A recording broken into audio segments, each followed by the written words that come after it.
Good morning. Let us look at 1 Corinthians chapter 1, verse 11 onwards, and all the way to verse 17. In this passage, Paul is elaborating about the quarrel, the division in the church at Corinth. And he mentioned in verse 12 the problem. Some of them are saying, I follow Paul. Some are saying, I follow Apollos. Some are saying, I follow Cephas. And still others, he says, I follow Christ. And Paul is questioning this, questioning them. He says, is Christ divided? Was Paul crucified for you? William Barclay mentions possibly there are four types of people in the church at Corinth. The first group were those who were so much influenced by Paul's life. They were probably baptized by Paul, or they might have heard the gospel from Paul, so they were deeply impressed by Paul's life, and so they said, I follow Paul. They loved Paul because of his simple gospel, because of his life and his commitment.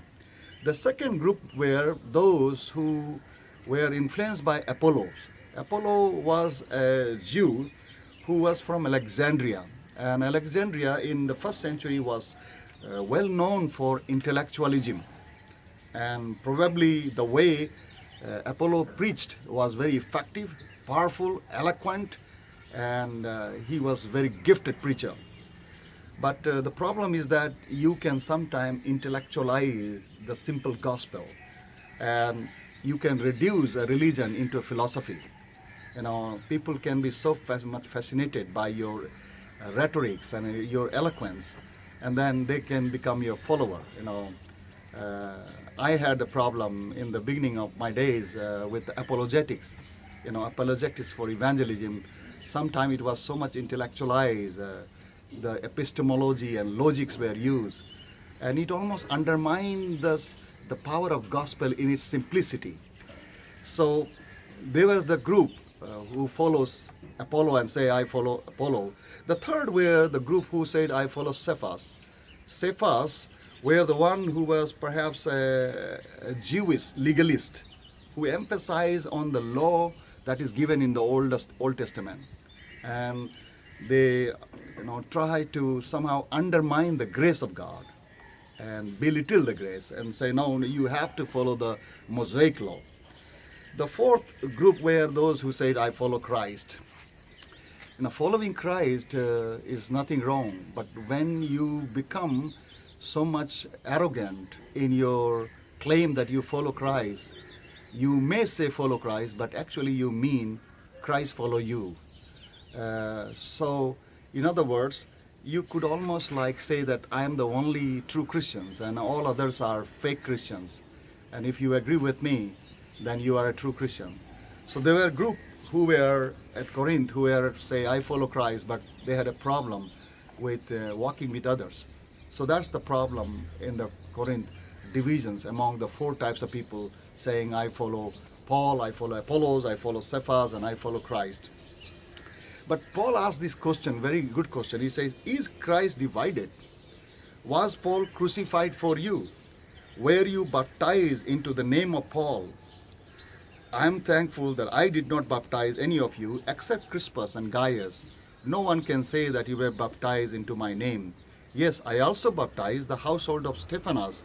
Beyond that, I don't remember if I baptized anyone else. Sometimes the politics of baptism can also divide the church.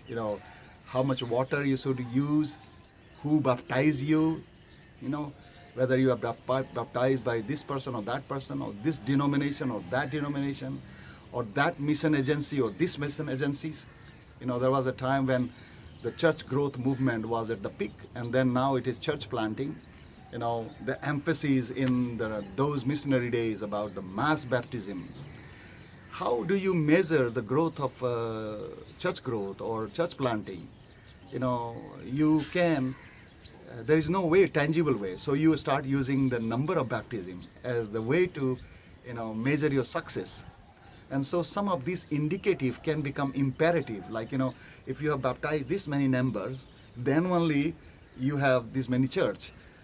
So baptism itself can be a politics. It can be use as a way to divide the church. And so it is now. Today, the church is divided along the line of who baptized whom and who registers the number of baptism or names of the baptized. In fact, in one of our meeting in Thailand, we were talking about the number of baptisms.